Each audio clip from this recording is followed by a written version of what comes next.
Let's start with the real reason most people fail to manifest their specific person. It's not because your SP has free will. It's not because they're emotionally blocked. It's not because of karma, twin flame dynamics, soul contracts, or even timing. It's because you're chasing, and chasing always comes from lack. When you chase something, you're affirming you don't have it. That energy of, I need this person to complete me, is the very frequency that keeps them away. It keeps you stuck in a loop of hoping, waiting, checking, analyzing, and ultimately being disappointed. So the first truth is this: you don't manifest love by obsessing over another person. You manifest it by embodying the version of yourself who already has it.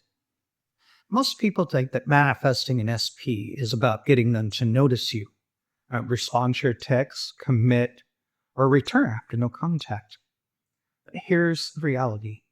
These are effects, and you don't change your reality by rearranging your effects. You change the cause, and that cause is you. It always has been. Your SP doesn't have a separate consciousness that's resisting you. They're showing up as a reflection of your assumption about yourself, about love, about them. If you assume you're unwanted, they mirror disinterest. If you assume they're confused, they show up inconsistent. If you assume they're emotionally unavailable, you'll keep experiencing that over and over. So the work isn't in convincing them, it's in convincing yourself.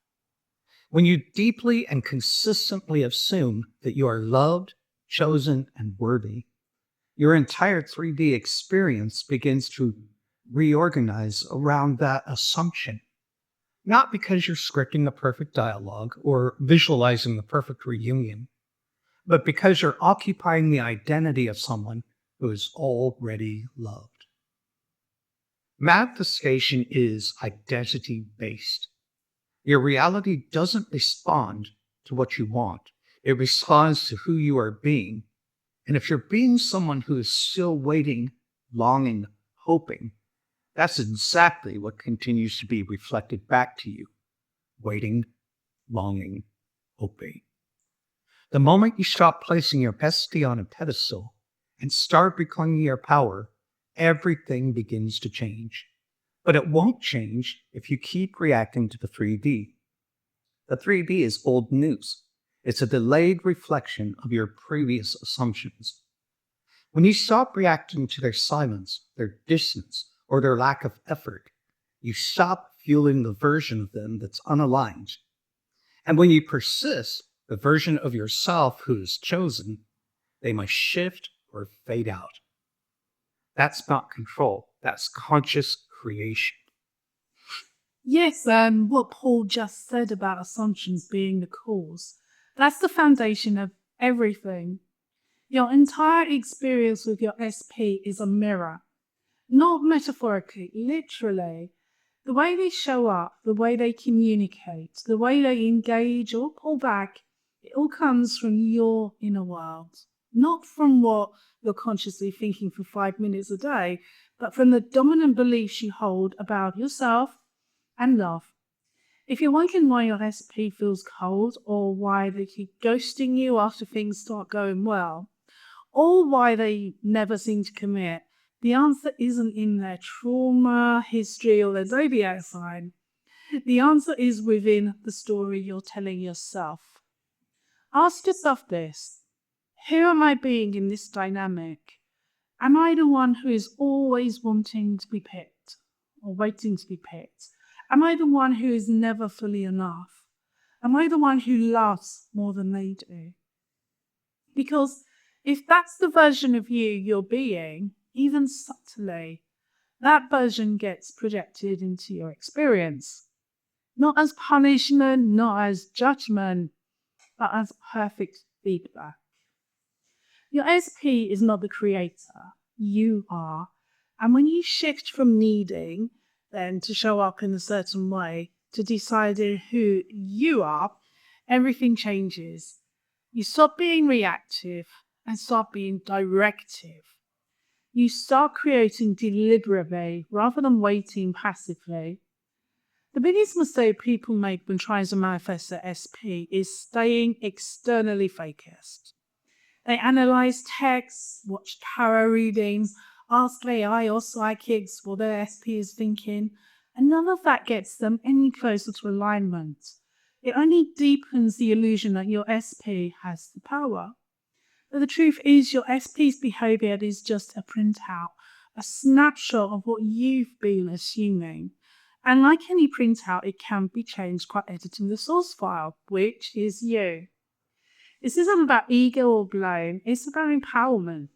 So instead of asking, why are they ignoring me? Ask, what am I assuming about myself that's causing this reflection?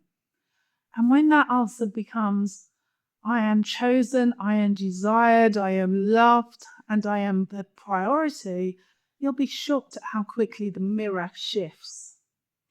You don't get love by wanting it, you get it by being the version of yourself who already has it. You don't need to fix them, you don't need to become the self who no longer needs fixing. That's the work. It's internal, not external. Now, let's walk through the I am method. It's simple but powerful, and it's how you claim a new identity and stabilize it so it becomes your lived experience. I imagine and intend. You begin by declaring, I am the version of me who is loved, chosen, secure, and aligned. You don't do this to get something. You do it because it's who you choose to be. You're not begging the universe. You're stepping into authorship. A. Assume and accept. Assume that your desire is already fulfilled, that your SP already loves you, that it's already done. You stop needing proof because your inner knowledge becomes the proof. This is the law of assumption. What you persist in becomes your reality. Period.